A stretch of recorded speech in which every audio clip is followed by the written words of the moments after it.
En pratique, la manière la plus rapide et la plus simple d'installer une station de charge est d'utiliser un câble plat et sa boîte de jonction. Mais prudence! Cela mérite réflexion. Dans cette courte vidéo, nous vous guiderons point par point afin que vous puissiez installer votre station de charge, non seulement rapidement, mais avant tout de manière fiable et sûre. Premier point. Installation électrique, tube en métal. Afin de protéger le câble rond, celui-ci est installé dans un tube métallique. Toutefois, ce dernier ne le protège que d'un contact physique. En effet, les conducteurs du câble rond ne sont pas parallèles, ils sont torsadés et de ce fait se croisent continuellement. Si ce câble se trouve écrasé, avec ou sans le tube, un contact entre conducteurs survient. Les fils de cuivre se touchent et un court-circuit se produit. Pour éviter cela, il faudrait utiliser un tube métallique très résistant, ce qui augmente inutilement les coûts d'installation. Le câble plat, quant à lui, possède une isolation de haute qualité et une gaine très robuste. De plus, les conducteurs étant parallèles, ils ne se croisent pas. Si le câble est écrasé, les conducteurs ne se touchent pas. La protection contre tout impact mécanique est donc bien plus élevée. Par ailleurs, un câble fixé à un mur est refroidi par la circulation d'air autour de lui. Avec les câbles plats, ce refroidissement est encore bien plus efficace qu'avec les câbles ronds en raison de la disposition plus favorable des conducteurs et de sa grande surface. Si on place le câble dans un tube, celui-ci empêche le refroidissement naturel. En outre, l'espace d'air entre la gaine du câble et le tube de protection agit comme une isolation thermique de premier ordre. Même lors d'une utilisation modérée, le câble devient rapidement très chaud, donc sa capacité de charge admissible se réduit considérablement et sa durée de vie s'en trouve aussi fortement impactée. Imaginez un câble constamment placé dans une bouteille thermos. Deuxième point. Protection contre le rayonnement solaire. Les câbles conventionnels se détériorent sous la lumière directe du soleil. Ils deviennent friables et des fissures se forment. Le rayonnement solaire se compose d'un rayonnement thermique, de lumière visible et d'un rayonnement ultraviolet de haute énergie. Ce dernier détruit les chaînes moléculaires du polymère, ce qui entraîne une perte rapide des propriétés mécaniques et électriques des matériaux.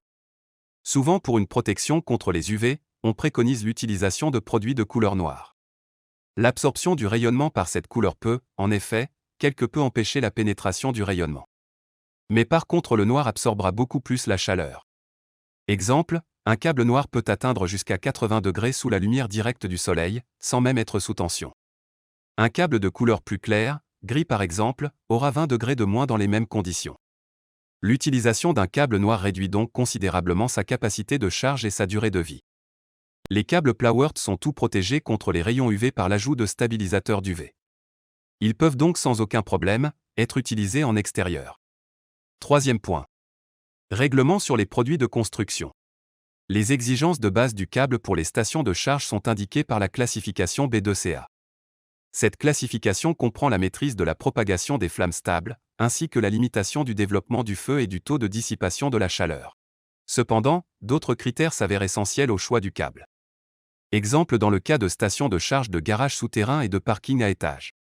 Pour ces usages-là, les câbles ne doivent pas être synonymes de danger potentiel supplémentaire en cas d'incendie.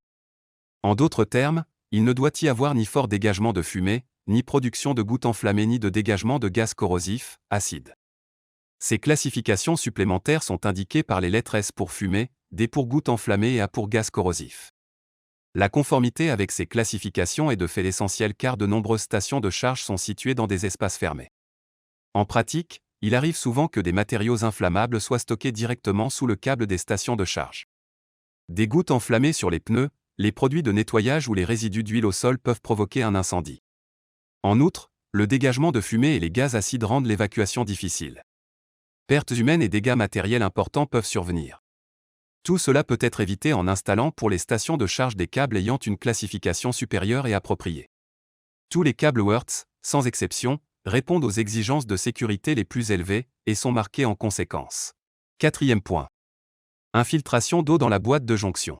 Lors de l'utilisation d'un câble rond dans un environnement humide, il faut veiller à utiliser un câble parfaitement étanche, car si la gaine est endommagée, l'eau pénètre rapidement dans le câble en s'écoulant le long de ses interstices, pour finalement remplir la boîte de jonction.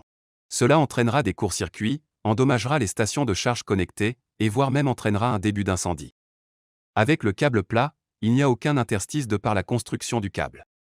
De plus, le câble plat passe à l'extérieur de la boîte de jonction et non dans la boîte. Cinquième point. Station de charge avec fiche de connexion. Des stations de charge avec une fiche de connexion à la boîte de jonction sont proposées sur le marché. Cette connexion en fichable est censée réduire le temps d'installation. Cela peut sembler pratique à première vue, mais en y regardant de plus près, les inconvénients sont plus nombreux que les avantages. En règle générale, la station de charge est installée une seule fois et reste fixe jusqu'à son obsolescence. Donc la connexion fiche prise ne présente aucun intérêt. Dans tous les cas, l'effort d'installation avec une fiche est plus complexe, car vous devez également préassembler la fiche et la prise avec tous leurs conducteurs. En outre, les connexions supplémentaires avec d'autres points de contact additionnels génèrent avec de courants de charge élevés, une augmentation de la résistance, des pertes d'énergie et représentent surtout une source d'erreur potentielle. En somme, une fiche entraîne plus de temps de montage, plus de matériel, donc plus de coûts, plus de résistance électrique et plus de sources d'erreur. À ce propos, Würtz propose également des boîtes de jonction avec 2 câbles de connexion. Cela permet non seulement de réduire les coûts, mais cela diminue également la résistance de contact et garantit un fonctionnement régulier et fiable de vos stations de charge.